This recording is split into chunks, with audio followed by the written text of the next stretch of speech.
Welcome back, everyone. Mark Anthony here, the VegasTours.com podcast. And on behalf of the Las Vegas Territories, I'm sitting here in the beautiful showroom at the D Casino. Yeah, the D Las Vegas. D Las Vegas. It was the Fitzgerald. That's right. Started out as the Sundance. And I'm sitting next to Adam London. Your show is titled Lafternoon? Lafternoon, yeah, Adam London's Lafternoon. All right. And it's a family-friendly show. We have them in Vegas now. How long have you been here?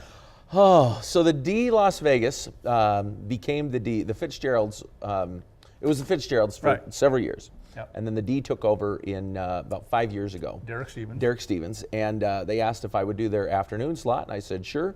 And how did they find you? Well, I was actually filling in for Kevin Burke. He was doing a nighttime show here called Fits of Laughter. And I used to be his fill-in act. And they came in and saw me and said, hey, why don't you come and do our afternoon show? I was, all right. So 3 months turned into 6, turned into a year, and now 5 years later, here we are. It's an afternoon They can't show. get rid of me. Yeah. They've done an amazing renovation. They have, yeah. Project? They've really remodeled and redone all of the rooms upstairs. They're all like beautiful suites now. I mean, what they've done here is they've really made it look fantastic. Yes. Yeah. It's a modern casino with the old feel to it, the old Vegas Definitely. feel. Yeah. And then just right outside the theater here they've got they have coin. That's right. You can come down here on our second level here and you can play coins. It's dollar in, dollar out, coins in, coins out. Yes, real coins. I yeah, like that. Yeah, it's like instead of the ticket in, ticket out mentality. Yes. Explain the duck. Oh, I've got a spot on there. Because your website is called Quack Magic. There you go. Thank you. So I years ago I went and I got I had to go get a root canal done, and my dentist was my friend. He still is my friend, and he was giving me a hard time. I was giving him a hard time because the only time he could do this root canal was on my birthday. I was like, you better have something good for me. And so I showed up, and sure enough, he had a gift for me, and it was this rubber duck tie because I was a quacky guy. And I started wearing it when I was doing comedy clubs, and just kind of stuck, and people liked it, and so here it is. It's part of the show now. So, yeah, Raoul Levitt, he's actually still here in town. He's retired now, but he's still here. Okay, you came from Ogden, Utah. That's right. Yeah. How does someone from you know where this one's going? From that to Sin City. Okay, so it wasn't easy moving for me. It's a culture shock, first of all, from conservative Mormon Utah to like Sin City.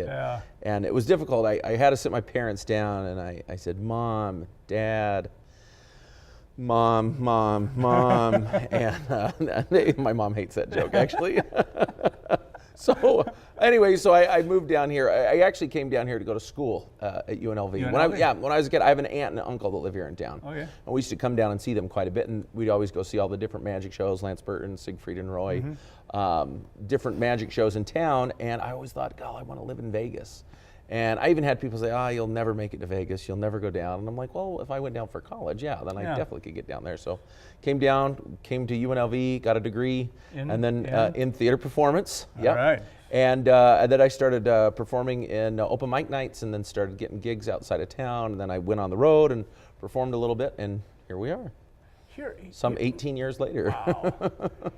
And now you also teach.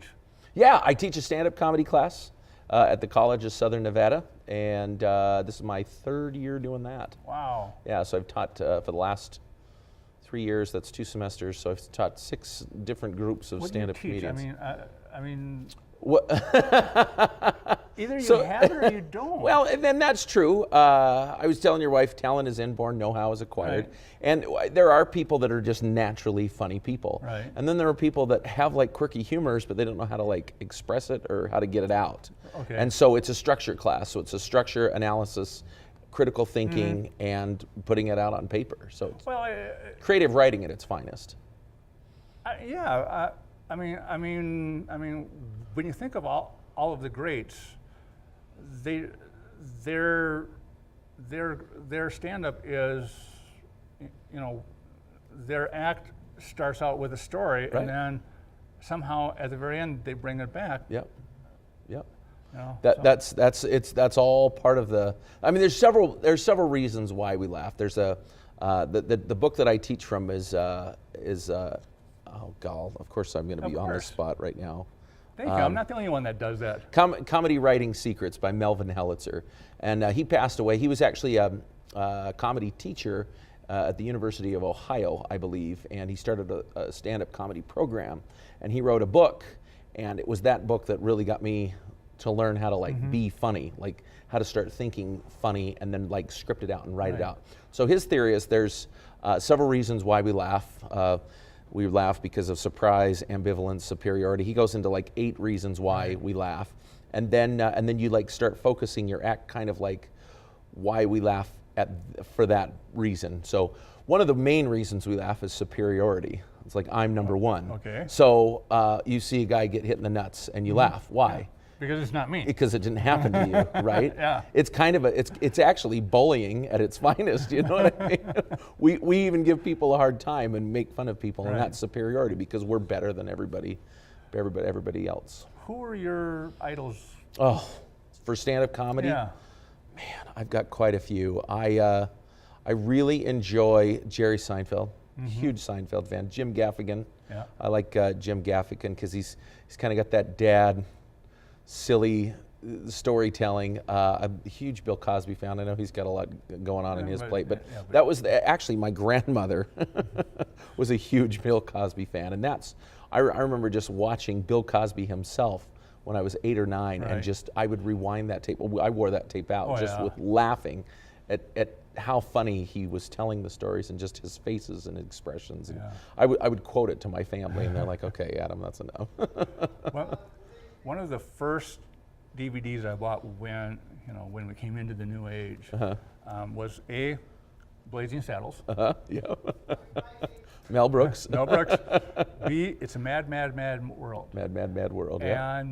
And it's so funny when I would watch that with friends, you could tell the age of the people because, like in the beginning, when Jimmy Durante kicks the bucket, half my group is like, what? And us oldies are just like rolling on the floor, laughing, because he kicked the bucket. Yeah. So comedy is generational too.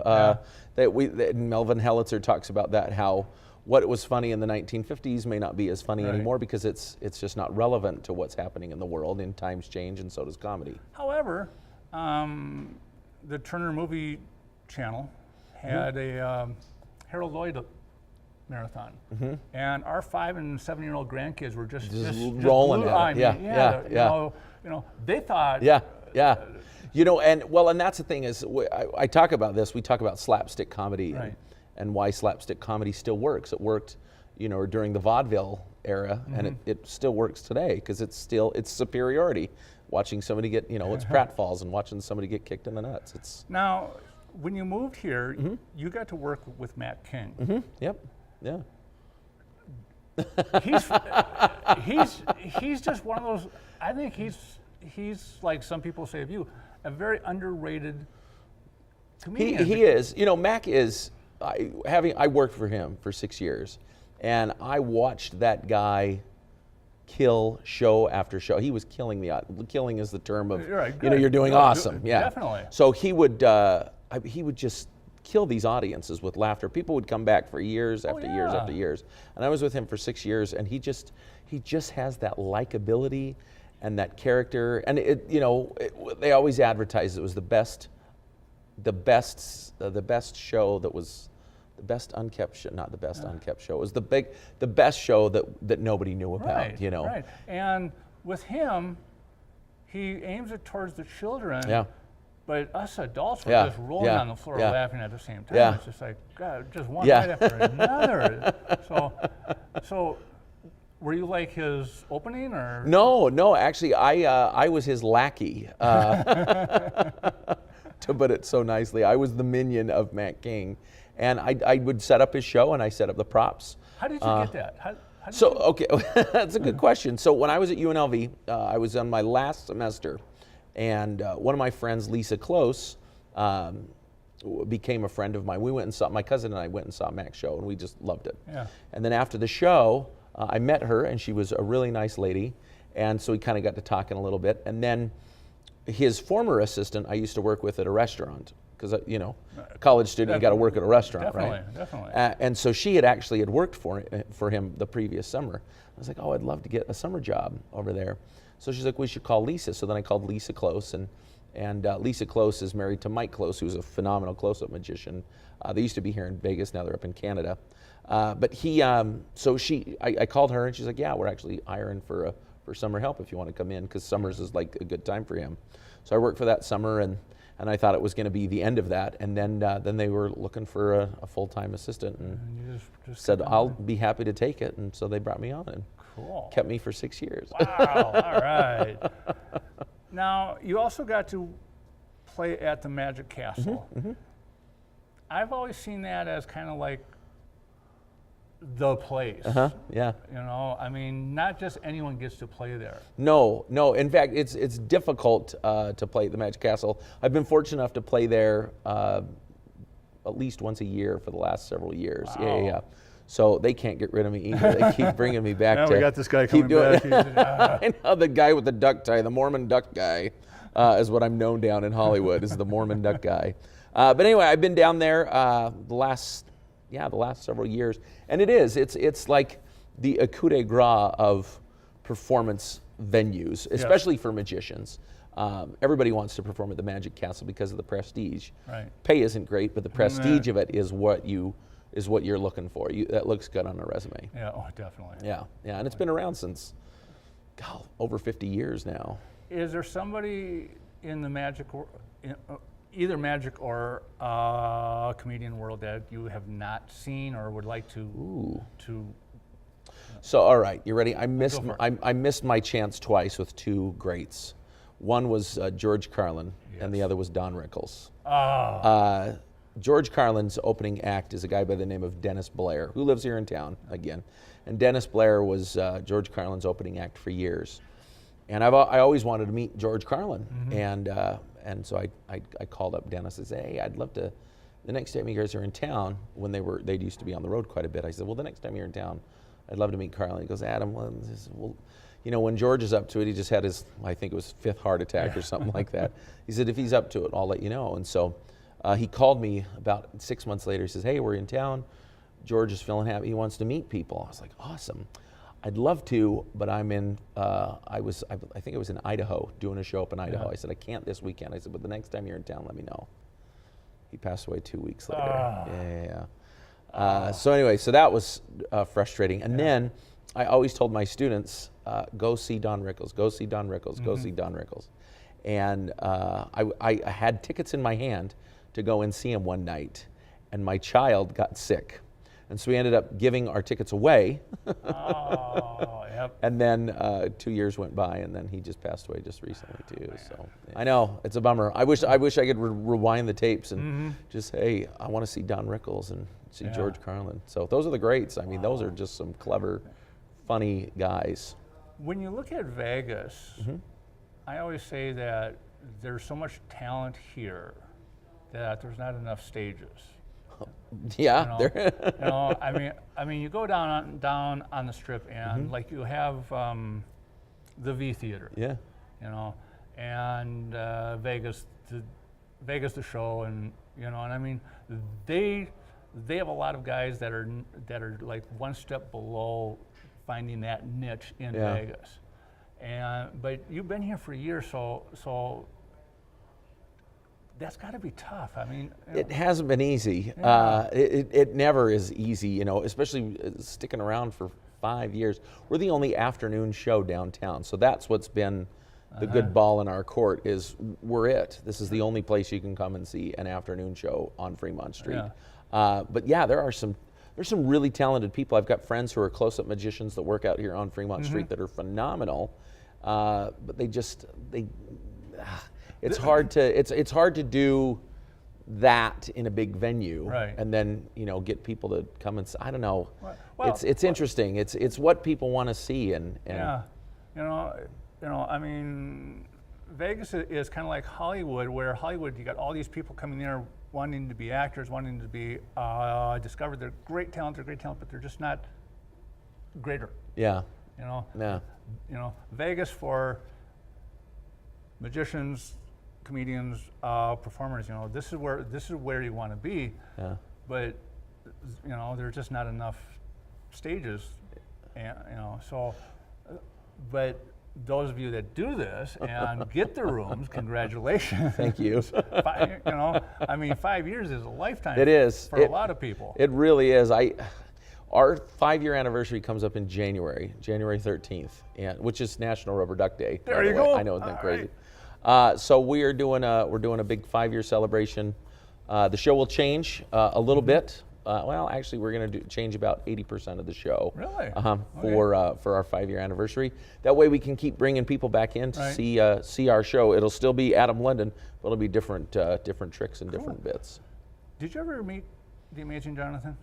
I have met the Amazing Jonathan. I actually have a really cool story about the Amazing Jonathan. Maybe I shouldn't tell it on this. Come on.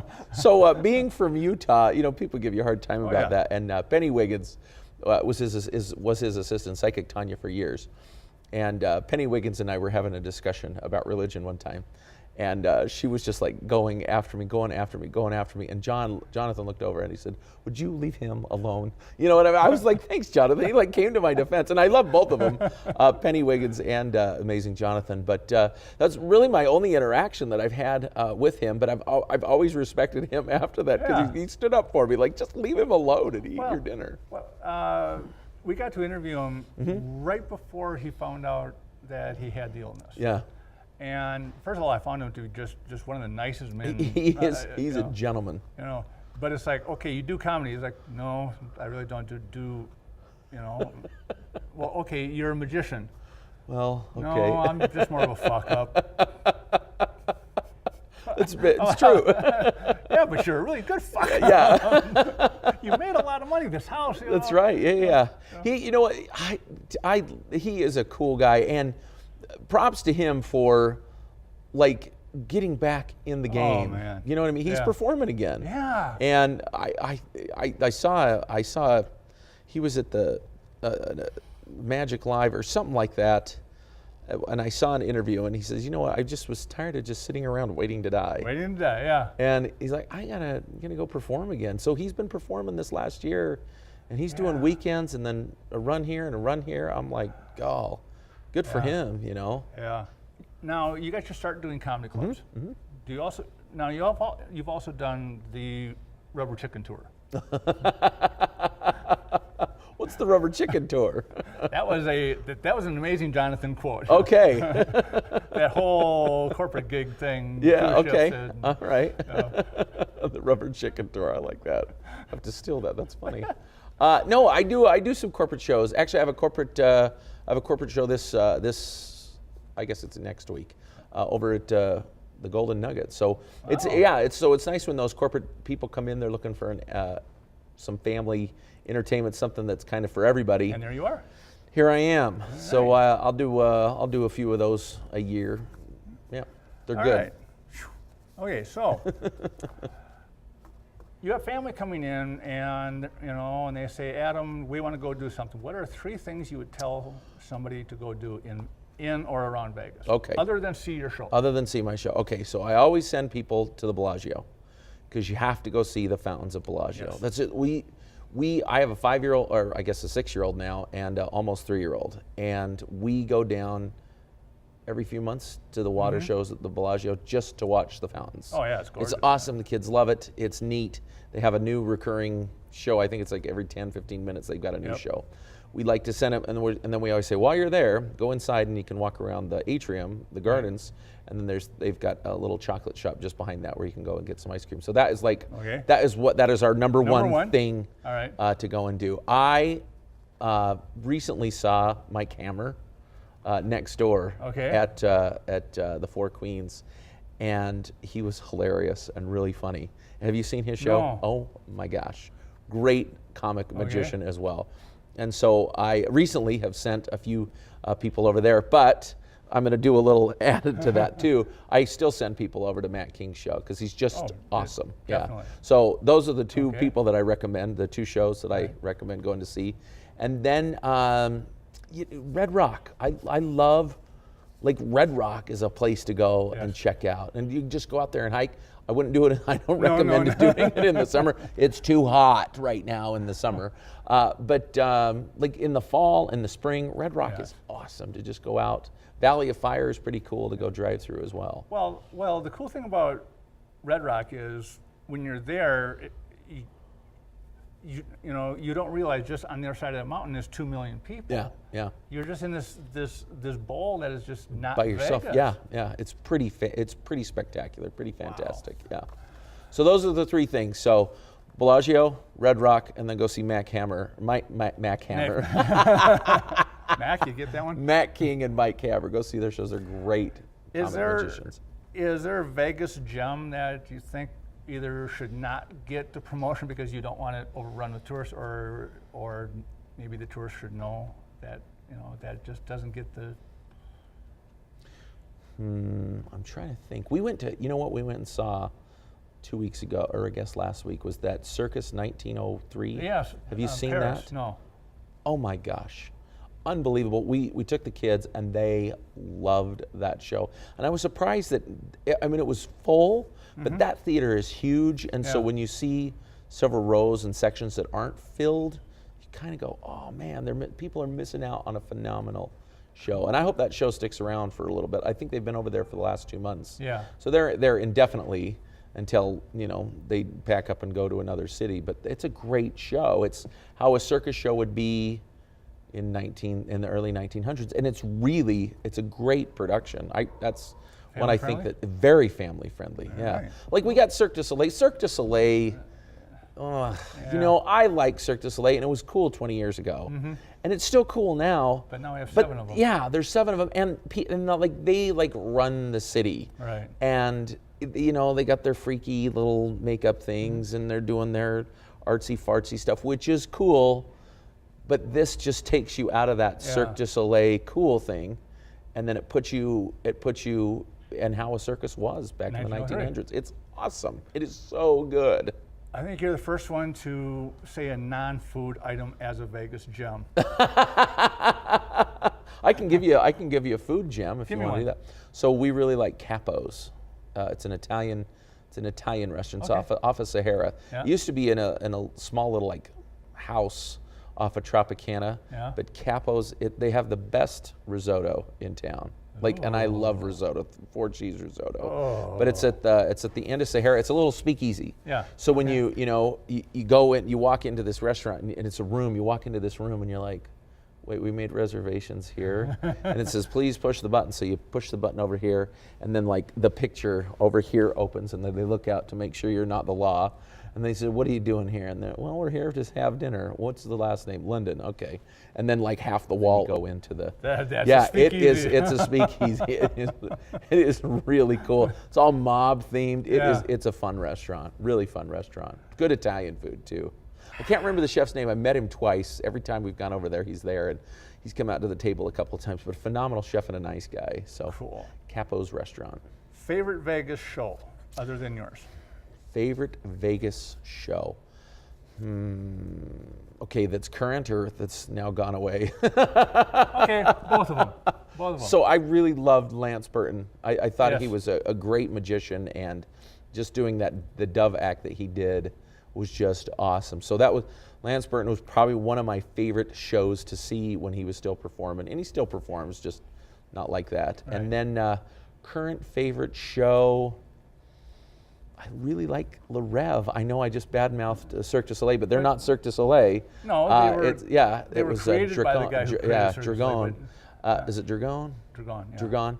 Yeah. But I really like Le Rêve. Like Yes. it's a good show. I also like Blue Man Group too, because I just like the drums and the rhythms over there. So Well, Le Rêve is very intimate. it's theater in the round. Yes. That pool, it's a swimming pool, and then it's a stage, and then it's a swimming pool. Yep. It's awesome. Yeah. So Definitely. I like that show. That's probably one of my favorites. Le Rêve and Blue Man. Those are 2 that I send a lot of people to as well. Yeah. When I drive to Boulder City, and I'll look up on the hill and go, Lance, Yeah, yeah, that's right. come back. I know. Back He's to Vegas, please. phenomenal. Yeah, he's a great magician, and he still lectures, and he still will do a little magic here and there, but it's not as like the Vegas, show that it yeah. was. Favorite Vegas movie? Favorite Vegas movie? What is it? Fear and Loathing in Las Vegas. I mean, that's it. Casino. I'm seeing all these shows that I've only seen pieces of. I haven't watched them all the way through. That's terrible. Favorite Vegas movie? Attack of the Mars Attacks. Oh, They did, yes. they were here in Vegas. Oh, I love like that one. one. Mars Attacks is pretty fun, and it's Tim Burton. I'm a huge Tim Burton Yes. fan. Yes. So yeah, that Mars Attacks. Thank you. Because a lot of that was shot here in Vegas. Yes, it was. Yeah. Thank you. Everyone says casinos. Yeah. Come Well, on. Casino, and I've only seen pieces of it, and I've only seen pieces of Fear and Loathing. But yeah, Mars Attacks. That's a good. Yes. That's good. That's a good comedy. Yeah. All right, how do they get a hold of you? You can go to thed.com/entertainment and get tickets that away, or you can go to my website. Well, don't go to the website. Go to the D. Yeah, edit, cut, edit. Go to thed.com/entertainment and get your tickets on the D's website. If this all ends, what are you going to do after this? That's a good question. Hopefully CSN will keep me around. No, you know what, here's the deal. Like, we're here indefinitely, and Derek Stevens, the owner of the hotel, has been so gracious with us and so cool. He's done a lot of things for us to help us promote the show.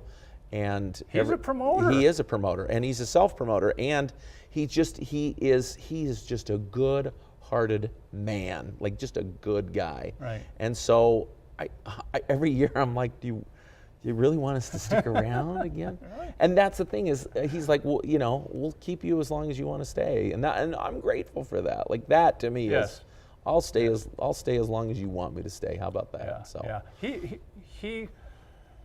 He kind of reminds me of the stories I hear about Benny Binion. yeah. You know that. I'm unfamiliar with Well- Benny Binion. I know him and the family and Right, everything but- like that. But it's like, when we came up to the showroom, there was Derek. yeah, Where? At the Long Bar, yeah, saying hi to everybody. Yeah. Buying a round of drinks. Yeah. Yep. You don't see Steve Wynn sitting down. No, you don't. You know, don't. it's just- Well, that's the cool thing is, like, if there's ever an issue, I don't have to talk to a corporate guy to talk to a corporate guy to talk to the big man in Right. chair up in charge. I just walk down to the Long Bar and there's Derek Stevens Yeah. to say, hey, I have a quick question for you. Sure, Adam, what do you need? Yeah. Like, you don't get that anymore. Yeah. I don't like that he took away the 99-cent shrimp cocktail. Or the Bay City Diner, by the way, is gone. But That cocktail was pretty good, yeah. And then the Vegas Club, they just took Yep. they've acquired that, and they're tearing that down piece by piece, and that's going to be a pretty cool project over there too. So he's got some cool things in store. He does. And it'd be fun to, he's really renovating downtown Las Yes, he is. Vegas. So Well, it's good to be one of his acts. Well, it's funny because I've been here 17 years, and I'm sounding like one of those guys that have been here for 90 years. Well, back in the day, it used to be better when you could, Yeah. But you have to look at the future. Yeah. And Yeah. that's what he's looking at is, Yeah. yes, it'd be nice to hang on to the old Vegas, but that's not paying the No, bills. no, and he is getting, and it's cool. Our former mayor, Oscar Goodman, and even his wife, Carolyn Goodman, Yeah.